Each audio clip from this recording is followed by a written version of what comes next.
2024ರ ಲೋಕಸಭೆ ಚುನಾವಣೆಯ ನಂತರ ಕಾಂಗ್ರೆಸ್ ಮತ್ತೆ ಹಳಿಗೆ ಬರ್ತಾ ಇದೆ ಅಂತ ಭಾವಿಸಲಾಗಿತ್ತು. ಆದ್ರೆ ಇತ್ತೀಚಿನ ವಿಧಾನಸಭಾ ಫಲಿತಾಂಶಗಳೊಂದಿಗೆ ಆ ನಿರೀಕ್ಷೆ ಇಲ್ಲವಾಗಿದೆಯಾ? ಇತ್ತೀಚಿನ ಚುನಾವಣಾ ಫಲಿತಾಂಶಗಳು ಇವತ್ತಿನ ಕಾಂಗ್ರೆಸ್ ಪಕ್ಷದ ಸಾಮರ್ಥ್ಯ ಮತ್ತೆ ದೌರ್ಬಲ್ಯಗಳ ಬಗ್ಗೆ ಏನ್ ಹೇಳುತ್ತವೆ? 24x7 ಪೊಲಿಟಿಕಲ್ ಮಷಿನ್ ಅಂತಿರುವಂತಹ ಬಿಜೆಪಿ ಎದುರು ಕಾಂಗ್ರೆಸ್ಗೆ ಅದೇ ಮಟ್ಟದ ಬದ್ಧತೆ ಮತ್ತೆ ಕಾರ್ಯತಂತ್ರದ ಕೊರತೆ ಇದೆಯಾ? ದೀರ್ಘಕಾಲದಿಂದ ಕಾಂಗ್ರೆಸ್ ಅನ್ನ ಕಾಡ್ತಾ ಇರುವಂತಹ ಆಂತರಿಕ ಒಡಕುಗಳು ಮತ್ತೆ ನಾಯಕತ್ವದ ಕೊರತೆ ಈಗಲೂ ಅದಕ್ಕೆ ದೊಡ್ಡ ಅಡೆತಡೆಯಾಗಿವೆಯಾ? ಗಾಂಧಿ ಕುಟುಂಬ ಕಾಂಗ್ರೆಸ್ನ ಭವಿಷ್ಯದಲ್ಲಿ ಯಾವ ಪಾತ್ರ ವಹಿಸುತ್ತೆ? ಮೋದಿ ಮತ್ತೆ ಅಮಿತ್ ಶಾ ಅವರ ರಾಜಕೀಯ ನಿರೂಪಣೆಯ ಪ್ರಭಾವವನ್ನ ಕಾಂಗ್ರೆಸ್ ಹೇಗೆ ಎದುರಿಸಬಹುದು?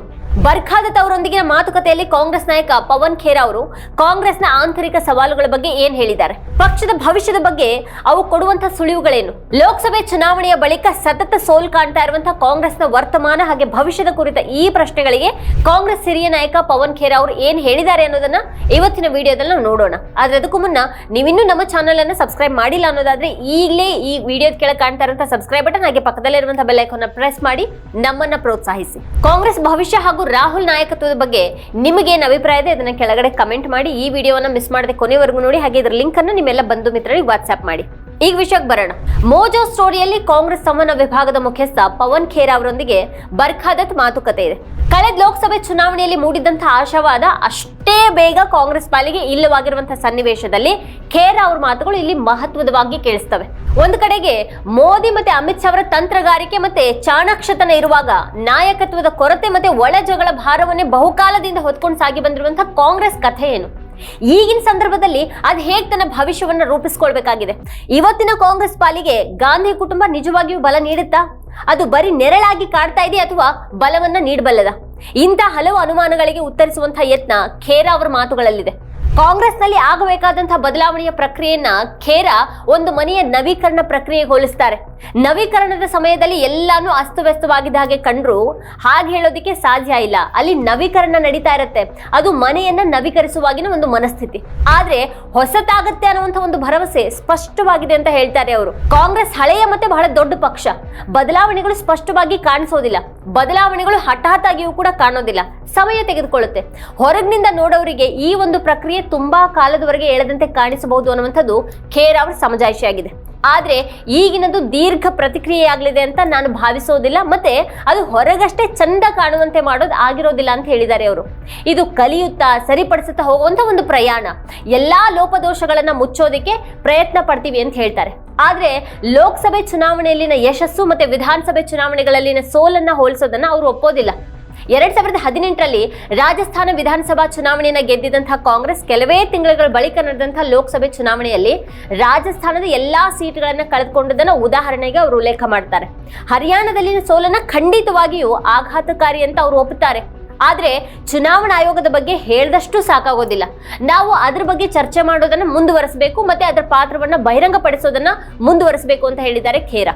ಕೇರಳದಲ್ಲಿ ಶಶಿ ತರೂರ್, ಕರ್ನಾಟಕದ ಡಿ ಕೆ ಶಿವಕುಮಾರ್ ಮತ್ತೆ ಹರಿಯಾಣದಲ್ಲಿ ಕುಮಾರಿ ಶೆಲ್ಜಾ ಅವರನ್ನ ಪಕ್ಷದೊಳಗಿನ ವಿಭಜಕ ಶಕ್ತಿಗಳನ್ನುವಂತೆ ಬರ್ಖಾ ಉಲ್ಲೇಖಿಸಿದ್ದಾರೆ. ಎಲ್ಲರೂ ಚೆನ್ನಾಗಿ ಕೆಲಸ ಮಾಡಿದವರು ಮತ್ತೆ ಈಗಲೂ ಕೂಡ ಉತ್ತಮವಾಗಿ ಕೆಲಸ ಮಾಡಬಲ್ಲರು. ಪಕ್ಷದಲ್ಲಿ ಪರಿವರ್ತನೆಗಳಿಗೆ ಸಮಯ ಬೇಕು ಅಂತ ಹೇಳಿದ್ದಾರೆ.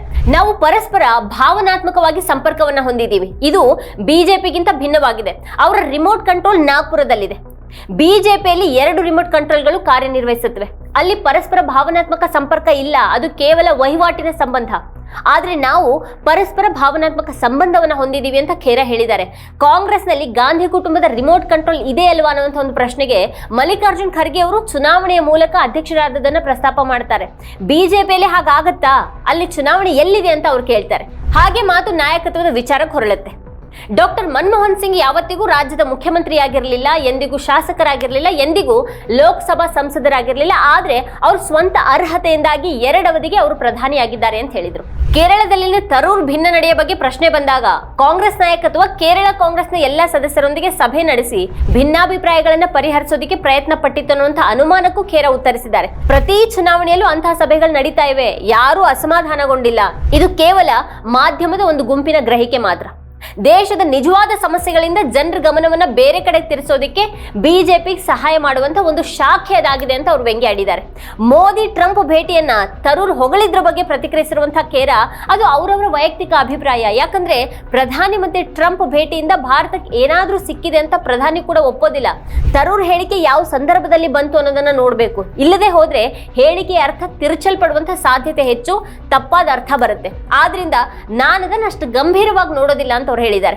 ಪ್ರಸ್ತುತ ಇದು ಯಾವುದು ಕೂಡ ವಿಷಯ ಅಲ್ಲ. ವಿರೋಧ ಪಕ್ಷವಾಗಿ ನಾವು ತುಂಬಾ ಚಿಂತೆ ಮಾಡಬೇಕಾಗಿರೋದು ಶೇರ್ ಮಾರುಕಟ್ಟೆಯ ಕುಸಿತದ ಬಗ್ಗೆ, ದಲಿತರು ಮತ್ತೆ ಮಹಿಳೆಯರ ವಿರುದ್ಧ ಹೆಚ್ಚುತ್ತಾ ಇರುವಂತಹ ಅಪರಾಧಗಳ ಬಗ್ಗೆ, ನಿರುದ್ಯೋಗದ ಬಗ್ಗೆ ಅಂತ ಹೇಳಿದ್ದಾರೆ. ರಾಹುಲ್ ಗಾಂಧಿ ಅವರು ಎತ್ತುವಂತ ಕೆಲವು ವಿಷಯಗಳು ಚುನಾವಣಾ ದೃಷ್ಟಿಯಿಂದ ಮಹತ್ವವಾಗಿರದೇ ಇರಬಹುದು, ಆದ್ರೆ ಅವು ದೇಶಕ್ಕೆ ಮುಖ್ಯ ಅನ್ನೋ ಮೂಲಕ ಅದಾನಿ ವಿಷಯದಲ್ಲಿನ ಕಾಂಗ್ರೆಸ್ ನಿಲುವನ್ನ ಖೇರಾ ಅವರು ಸಮರ್ಥಿಸ್ತಾರೆ. ಅದಾನಿ ಅಥವಾ ಇನ್ಯಾರ ಬಗ್ಗೆನೂ ಯಾವುದೇ ರೀತಿಯ ವಿರೋಧ ಇಲ್ಲ. ನಮ್ಮ ತಕರಾರು ಆರ್ಥಿಕತೆಯ ಏಕಸ್ವಾಮ್ಯದ ಬಗ್ಗೆ ಹಾಗೆ ಕ್ರೋನಿ ಕ್ಯಾಪಿಟಲಿಸಂ ಬಗ್ಗೆ ಅಂತ ಹೇಳಿದ್ದಾರೆ. ಡಿ.ಕೆ. ಶಿವಕುಮಾರ್ ಅವರು ಜಗ್ಗಿ ವಾಸುದೇವ್ ಮತ್ತೆ ಅಮಿತ್ ಶಾ ಅವರೊಂದಿಗೆ ಒಂದೇ ಸಮಾರಂಭದಲ್ಲಿನ ಒಂದು ವಿಚಾರ ಬರುತ್ತೆ. ಸೈದ್ಧಾಂತಿಕ ಸಂಘರ್ಷವನ್ನ ಹೇಗೆ ಬಗೆಹರಿಸಿಕೊಳ್ತೀರಿ ಅನ್ನುವಂತ ಒಂದು ಪ್ರಶ್ನೆಗೆ ನಮ್ಮ ಪಕ್ಷದಲ್ಲಿ ಅನೇಕರು ಕುಂಭಮೇಳಕ್ಕೆ ಹೋದ್ರು, ಯಾಕೆ ಹೋಗ್ಬಾರ್ದು, ಅದೆಲ್ಲಾನು ವಿಷಯ ಅಂತ ನಾವು ಭಾವಿಸೋದಿಲ್ಲ. ಡಿ.ಕೆ. ಶಿವಕುಮಾರ್ ಅವರು ನಿರ್ದಿಷ್ಟ ನಂಬಿಕೆಯನ್ನ ಹೊಂದಿದ್ದಲ್ಲಿ ಅವರಲ್ಲಿ ಹೋಗೋದಿಕ್ಕೆ ಸ್ವತಂತ್ರರು. ಏನ್ ಸಮಸ್ಯೆ ಅಂತ ಕೇಳಿದ್ದಾರೆ. ನಮ್ಮ ಪಕ್ಷದಲ್ಲಿ ಪ್ರತಿಯೊಂದು ಚಿಂತನೆಗೂ ಜಾಗ ಇದೆ. ಅದು ಭಾರತದ ಸೌಂದರ್ಯ, ಅದು ಕಾಂಗ್ರೆಸ್ ಪಕ್ಷದ ಸೌಂದರ್ಯ. ಕಾಂಗ್ರೆಸ್ ಈ ವಿಷಯಗಳ ಬಗ್ಗೆ ಒಂದೇ ಧ್ವನಿಯಲ್ಲಿ ಮಾತನಾಡೋದಿಲ್ಲ. ಸರಿ, ದೇಶ ಒಂದೇ ಧ್ವನಿಯಲ್ಲಿ ಮಾತನಾಡುತ್ತಾ? ಕುಟುಂಬ ಒಂದೇ ಧ್ವನಿಯಲ್ಲಿ ಮಾತನಾಡುತ್ತಾ? ನಮ್ಮ ನಾಗರಿಕತೆ ಯಾವತ್ತಿಗೂ ಒಂದೇ ಧ್ವನಿಯಲ್ಲಿ ಮಾತಾಡಿಲ್ಲ, ಮತ್ತು ಅದು ಆ ರೀತಿ ಮಾಡದೇ ಇರೋದು ನಮ್ಮ ನಾಗರಿಕತೆಯ ಸೌಂದರ್ಯ ಅಂತ ಹೇಳಿದ್ದಾರೆ. ಕಾಂಗ್ರೆಸ್ ಎಡಪಂಥೀಯವಾಗ್ತಾ ಇದೆಯಾ ಅನ್ನುವಂಥ ಒಂದು ಪ್ರಶ್ನೆ ಬರುತ್ತೆ. ಅದಕ್ಕೆ ಉತ್ತರಿಸಿರುವಂತಹ ಖೇರಾ, ಬಲಪಂಥೀಯರು ಎಷ್ಟು ಬಲಪಂಥೀಯರಾಗಿದ್ದಾರೆ, ಮಧ್ಯಮ ಪಂಥೀಯರು ಕೂಡ ಎಡಪಂಥೀಯರು ಅಂತ ತೋರುತ್ತೆ. ಅದು ಸಮಸ್ಯೆ ಆಗಿದೆ ಅಂತ ಹೇಳ್ತಾರೆ. ಅಟಲ್ ಅವರ ಸಮಯದಲ್ಲಿ ಬಲಪಂಥೀಯರು ಎಲ್ಲಿದ್ರು? ಸುಷ್ಮಾ ಸ್ವರಾಜ್ ಸಂಸತ್ತಿನಲ್ಲಿ ಉರ್ದು ಪರವಾಗಿ ಮಾತಾಡಿದ್ರು. ಇವತ್ತು ಅಂಥ ಬಿಜೆಪಿ ನಾಯಕರು ಇದ್ದಾರಾ? RSS ಮತ್ತೆ ಬಿಜೆಪಿ ಹೊರತಾಗಿನೂ ಭಾರತ ಜಾತ್ಯತೀತವಾಗಿದೆ ಅಂತ ಅಟಲ್ ಅವರು ಹೇಳಿದ್ದಿತ್ತು ಅಂತ ಖೇರಾ ಅವರು ಹೇಳಿದ್ದಾರೆ. ಸಮಾಜದಲ್ಲಿ ಅನ್ಯಾಯ ಇದ್ರೆ ನಾವು ಅದ್ರ ಬಗ್ಗೆ ಮಾತಾಡ್ತೀವಿ, ಎಡಪಂಥೀಯರಲ್ಲ ಅಂತ ಹೇಳಿದ್ದಾರೆ ಖೇರಾ. ನಾವು ಕ್ರೋನಿ ಕ್ಯಾಪಿಟಲಿಸಂ ವಿರುದ್ಧ ಇದ್ದೀವಿ, ನಾವು ಏಕಸ್ವಾಮ್ಯದ ವಿರುದ್ಧ ಇದ್ದೀವಿ, ಅದು ಕಾಂಗ್ರೆಸ್ನ ನೀತಿಯಾಗಿದೆ ಅಂತ ನಾನು ಭಾವಿಸ್ತೀನಿ ಅಂತ ಹೇಳಿದ್ದಾರೆ. ಕೇವಲ ಒಂದು ಕಾರ್ಪೊರೇಟ್ ಅನ್ನ ಬೆಂಬಲಿಸೋದಿಕ್ಕೆ ನಮ್ಮ ವಿರೋಧ ಇದೆ. ಏಕಸ್ವಾಮ್ಯದ ಆರೋಪ ಕೇಳಿ ಬಂದಿದೆ. ಬಂದರು, ವಿಮಾನ ನಿಲ್ದಾಣ, ಕಲ್ಲಿದ್ದಲು, ಇಂಧನ, ರಕ್ಷಣೆ ಎಲ್ಲಾನು ಒಬ್ಬರ ಕೈಗೇನೆ ಹೋಗಿದೆ. ಅದು ಈ ದೇಶದ ಆರ್ಥಿಕತೆಗೆ ಒಳ್ಳೇದಲ್ಲ. ಆ ವ್ಯಕ್ತಿ ಕುಸಿದ್ರೆ ನಾಳೆ ನಮ್ಮ ಆರ್ಥಿಕತೆ ಏನಾಗುತ್ತೆ ಅನ್ನುವಂಥ ಪ್ರಶ್ನೆಯನ್ನ ಖೇರಾ ಎತ್ತಿದ್ದಾರೆ. ನಮ್ಮ ಚುನಾವಣಾ ಪ್ರಯಾಣದ ಬಗ್ಗೆ ನನಗೆ ಚಿಂತೆ ಇಲ್ಲ. ಬಿಜೆಪಿ ಹೆಚ್ಚು ಬಲಶಾಲಿಯಾಗಿದೆ, ಅದ್ರ ಬಳಿ ಸಂಪನ್ಮೂಲಗಳಿವೆ, ಅದು ಹೆಚ್ಚು ಗೋಚರಿಸೋ ಹಾಗಿದೆ, ದೊಡ್ಡ ಧ್ವನಿಯಲ್ಲಿ ಮಾತನಾಡುತ್ತೆ. ಇದೆಲ್ಲವನ್ನ ನೋಡ್ಕೊಂಡ್ರೆ ನಾವು ತುಂಬಾ ಜೋರಾಗಿ ಕಾಣದಿರಬಹುದು, ನಾವು ತುಂಬಾ ಬಲಶಾಲಿಯಾಗಿ ಕಾಣದಿರಬಹುದು. ಬಹುಶಃ ನಮ್ಮ ಪ್ರತಿಸ್ಪರ್ಧಿಯ ಎದುರಲ್ಲಿ ಅದೇ ನಮ್ಮ ಕೊರತೆ. ಆದ್ರೆ ನಾವು ಅದನ್ನ ಮಾಡೋದಕ್ಕೆ ಪ್ರಯತ್ನ ಪಡ್ತಿದೀವಿ ಅಂತ ಅವ್ರು ಹೇಳಿದ್ದಾರೆ. ಕಾಂಗ್ರೆಸ್ ಟಿವಿ ಚಾನೆಲ್ಗಳ ಜೊತೆಗೆ ಉತ್ತಮ ಸಂಬಂಧವನ್ನ ಹೊಂದಿಲ್ಲ. ಈ ಬಹಿಷ್ಕಾರದ ಬಗ್ಗೆ ಆಲೋಚನೆ ಏನು ಅನ್ನುವಂಥ ಪ್ರಶ್ನೆಗೆ ಬಹಿಷ್ಕಾರ ಅನ್ನೋದು ಸರಿಯಾದ ಪದ ಅಲ್ಲ ಅಂತ ಹೇಳಿದ್ದಾರೆ. ನಾನು ಅದನ್ನ ನಾಗರಿಕ ಅಸಹಕಾರ ಅಂತ ಕರಿತೀನಿ ಅಂತ ಅವ್ರು ಹೇಳಿದ್ದಾರೆ. ಈ ದೇಶವನ್ನ ಧ್ರುವೀಕರಿಸುವಂತ ಒಂದು ಯಾವುದೇ ಅಭಿಯಾನದಲ್ಲಿ ಭಾಗಿಯಾಗೋದಿಕ್ಕೆ ಕಾಂಗ್ರೆಸ್ ಬಯಸೋದಿಲ್ಲ. ಸಮಾಜದಲ್ಲಿ ವಿಷವನ್ನ ಹರಡೋದ್ರ ಭಾಗವಾಗೋದಿಕ್ಕೆ ಸಾಧ್ಯ ಇಲ್ಲ ಅಂತ ಅವ್ರು ಹೇಳಿದ್ದಾರೆ. ಒಂದು ನಿರ್ದಿಷ್ಟ ಚಿಂತನೆ ದೇಶಕ್ಕೆ ಒಳ್ಳೆಯದಲ್ಲ ಅಂತ ಹೇಳುವಾಗ ನಾವು ಅದ್ರ ಭಾಗ ಆಗಿರೋದಿಲ್ಲ ಅಂತ ಹೇಳಿದ್ದಾರೆ. ಈ ರೀತಿ ಮಾಡಿದ್ರಿಂದ ಈ ವಿಷಯದಲ್ಲಿ ನಾವು ಭಾಗಿಯಾಗಿಲ್ಲ ಅನ್ನುವಂಥ ಒಂದು ತೃಪ್ತಿ ಇದೆ ಅಂತ ಖೇರಾ ಹೇಳ್ತಾರೆ. ಪಕ್ಷದ ವಕ್ತಾರೆ ಶಮಾ ಮೊಹಮ್ಮದ್ ಕ್ರಿಕೆಟರ್ ರೋಹಿತ್ ಶರ್ಮಾ ಬಗ್ಗೆ ಮಾಡಿದಂಥ ಟೀಕೆ ವಿಚಾರಕ್ಕೆ ಪಕ್ಷದ ರಾಷ್ಟ್ರೀಯ ವಕ್ತಾರರಾಗಿದ್ದವರು ಹೇಳಿಕೆ ಕೊಡುವಾಗ ಜವಾಬ್ದಾರಿಯಿಂದ ಇರಬೇಕು. ಒಬ್ಬ ವ್ಯಕ್ತಿಯಾಗಿ ಯಾರನ್ನು ಅವಮಾನಿಸೋದಿಕ್ ಸಾಧ್ಯ ಇಲ್ಲ, ಮತ್ತು ಅವರು ಅದನ್ನ ಅರ್ಥ ಮಾಡ್ಕೊಂಡ್ರು ಮತ್ತೆ ತಮ್ಮ ಟ್ವೀಟ್ ಅನ್ನ ಅಳಿಸಿದ್ರು ಅಂತ ಹೇಳಿದ್ದಾರೆ. ಮೀಡಿಯಾ ಜೊತೆಗಿನ ಪಕ್ಷದ ಸಂಬಂಧದ ಬಗ್ಗೆಯೂ ಕೂಡ ಖೇರಾ ಅವರು ಮಾತಾಡಿದ್ದಾರೆ. ನಮ್ಮಲ್ಲಿ ಯಾರು ಮಾಧ್ಯಮದ ಯಾವುದೇ ಭಾಗವನ್ನ ಎದುರಾಳಿ ಅಂತ ಪರಿಗಣಿಸೋದಿಲ್ಲ. ಪ್ರಜಾಪ್ರಭುತ್ವದಲ್ಲಿ ಯಾರು ವಿರೋಧಿಯಲ್ಲ, ಆದ್ರೆ ದೇಶದ ಪ್ರಮುಖ ವಿರೋಧ ಪಕ್ಷವಾಗಿ ಮತ್ತೆ ದೀರ್ಘಕಾಲದವರೆಗೆ ಅಧಿಕಾರದಲ್ಲಿರುವಂತಹ ಪಕ್ಷವಾಗಿ ಪ್ರಜಾಪ್ರಭುತ್ವದಲ್ಲಿ ನಾವಿವತ್ತು ಅಧಿಕಾರದಲ್ಲಿ ಇರ್ಲಿ ಅಥವಾ ಇಲ್ಲದೆ ಇರ್ಲಿ, ಸಮಾಜದ ಬಗ್ಗೆ ನಮಗೆ ಜವಾಬ್ದಾರಿ ಇದೆ.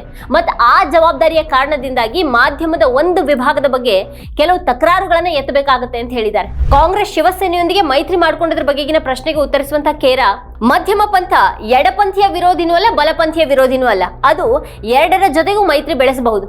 ಬಲಪಂಥೀಯರು ಎಷ್ಟು ಬಲಪಂಥೀಯರಾಗಿದ್ದಾರೆ ಅನ್ನೋದನ್ನ ಅರ್ಥ ಮಾಡ್ಕೊಳ್ಳದ ಜನರು ಮಾತ್ರನೇ ನಮ್ಮನ್ನ ಎಡಪಂಥೀಯರು ಅಂತ ಕರೀತಾರೆ ಅನ್ನೋದು ಖೇರಾ ಅವರ ಅಭಿಪ್ರಾಯ ಆಗಿದೆ. ನಿಮ್ಮ ಪಕ್ಷ ಉತ್ತಮವಾಗಿ ನಿರ್ವಹಿಸಬೇಕು ಅಂತ ನೀವು ಬಯಸಿದಂತ ಒಂದು ವಿಷಯ ಇದ್ರೆ ಅದು ಯಾವುದು ಅನ್ನುವಂಥ ಪ್ರಶ್ನೆಗೆ ನಮ್ಮ ಪಕ್ಷ ಯಾವುದ್ರಲ್ಲೂ ಹಿಂದುಳಿದಿದೆ ಅಂತ ನಾನು ಭಾವಿಸೋದಿಲ್ಲ ಅಂತ ಹೇಳಿದ್ದಾರೆ.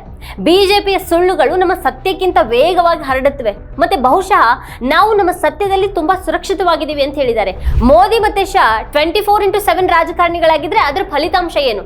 ಜನರು ಪೆಟ್ರೋಲ್ಗೆ ಹೆಚ್ಚು ಹಣವನ್ನ ಕೊಡಬೇಕು, ಗ್ಯಾಸ್ ಸಿಲಿಂಡರ್ಗೆ ಹೆಚ್ಚು ಹಣ ಕೊಡಬೇಕು, ಅವರು ದೇಶಕ್ಕೆ ಏನ್ ಮಾಡಿದ್ದಾರೆ ಅಂತ ಮರು ಪ್ರಶ್ನೆಯನ್ನ ಮಾಡಿದ್ದಾರೆ ಖೇರಾ. ಮೋದಿ ಝೂಗ್ ಹೋದ್ರೆ ಅದು ತೆರಿಗೆದಾರರ ಹಣದಲ್ಲಿ ಅವರು ಕಳೀತಾ ಇರುವಂತಹ ರಜಾ ದಿನ ಅಲ್ವಾ ಅಂತ ಪ್ರಶ್ನೆ ಮಾಡಿದ್ದಾರೆ. ಇಂಡಿಯಾ ಒಕ್ಕೂಟ ಲೋಕಸಭೆ ಚುನಾವಣೆ ಉದ್ದೇಶದ್ದು ಅನ್ನುವಂಥ ಮಾತನ್ನ ಖೇರಾ ಅವರು ಒತ್ತಿ ಹೇಳಿದ್ದಾರೆ. ಲೋಕಸಭೆಯಲ್ಲಿ ಅದು ಚುನಾವಣಾ ಪಾತ್ರವನ್ನ ಹೊಂದಿತ್ತು. ಈಗ ಚುನಾವಣಾ ಆಯೋಗದಂತಹ ಕೆಲ ವಿಷಯಗಳ ಬಗ್ಗೆ ಒಟ್ಟಿಗೆ ಇರ್ತೀವಿ, ಭವಿಷ್ಯದಲ್ಲಿ ಯಾವುದೇ ರಾಷ್ಟ್ರೀಯ ವಿಷಯ ಬಂದರೂ ಕೂಡ ನಾವು ಒಟ್ಟಿಗೆನೇ ಇದ್ದೀವಿ ಅಂತ ಹೇಳಿದ್ದಾರೆ. ಕಾಂಗ್ರೆಸ್ ಪಕ್ಷದಲ್ಲಿ ರಾಹುಲ್ ಗಾಂಧಿ ಅವರ ಪಾತ್ರ ಏನು ಅಂತ ಬರ್ಖಾ ಎತ್ತಿರುವಂಥದ್ದು ಮತ್ತೊಂದು ಪ್ರಶ್ನೆ. ಅವ್ರು ಎಲ್ರಿಗೂ ಸೈದ್ಧಾಂತಿಕ ಮಾರ್ಗದರ್ಶಕ. ಕಾಂಗ್ರೆಸ್ ಪಕ್ಷದಂತಹ ದೊಡ್ಡ ಸಂಸ್ಥೆಯಲ್ಲಿ ನಿರ್ಧಾರ ತೆಗೆದುಕೊಳ್ಳೋದು ಸಾಮೂಹಿಕ ಪ್ರಕ್ರಿಯೆ, ಅದು ಕೇವಲ ಒಬ್ಬ ವ್ಯಕ್ತಿಯ ನಿರ್ಧಾರ ಅಲ್ಲ, ಯಾವಾಗ್ಲೂ ಇದೇ ರೀತಿನೇ ಇತ್ತು ಅಂತ ಹೇಳಿದ್ದಾರೆ ಖೇರಾ. ಚುನಾವಣಾ ಆಯೋಗ ಮತ್ತೆ ಚುನಾವಣಾ ವ್ಯವಸ್ಥೆ ಬಗ್ಗೆ ಮತ್ತೆ ಖೇರಾ ಅವರು ಪ್ರಶ್ನೆಗಳನ್ನ ಎತ್ತಿದ್ದಾರೆ. ಒಂದೇ ಕಟ್ಟಡದ ವಿಳಾಸದಲ್ಲಿ 7,000 ಮತಗಳಿದ್ದಂಥ ವಿಚಾರ ಮತ್ತೆ ಚುನಾವಣಾ ಆಯೋಗ ಮತದಾರರ ಪಟ್ಟಿಯನ್ನ ನೀಡಿದಂತಹ ವಿಚಾರ, ಇಂಥ ಹಲವು ಸಂಗತಿಗಳ ಬಗ್ಗೆ ಖೇರಾ ತಮ್ಮದೇ ಆದಂತಹ ಆಕ್ಷೇಪಗಳನ್ನ ಈ ಒಂದು ಮಾತುಕತೆಯಲ್ಲಿ ಪ್ರಸ್ತಾಪ ಮಾಡಿದ್ದಾರೆ. ಇದೇ ಈ ಹೊತ್ತಿನ ಸ್ಪೆಷಲ್. ನೋಡ್ತಾ ಇರಿ ವಾರ್ತಾಭಾರತಿ. ನೀವಿನ್ನು ವಾರ್ತಾಭಾರತಿ ಯೂಟ್ಯೂಬ್ ಚಾನಲ್ ಅನ್ನ ಸಬ್ಸ್ಕ್ರೈಬ್ ಮಾಡಿಲ್ಲ ಅನ್ನೋದಾದ್ರೆ ಈ ಕೂಡಲೇ ಸಬ್ಸ್ಕ್ರೈಬ್ ಮಾಡಿ, ಹಾಗೆ ಪಕ್ಕದಲ್ಲಿರುವಂತಹ ಬೆಲ್ ಐಕಾನ್ ಪ್ರೆಸ್ ಮಾಡಿ ನಮ್ಮನ್ನ ಬೆಂಬಲಿಸಿ.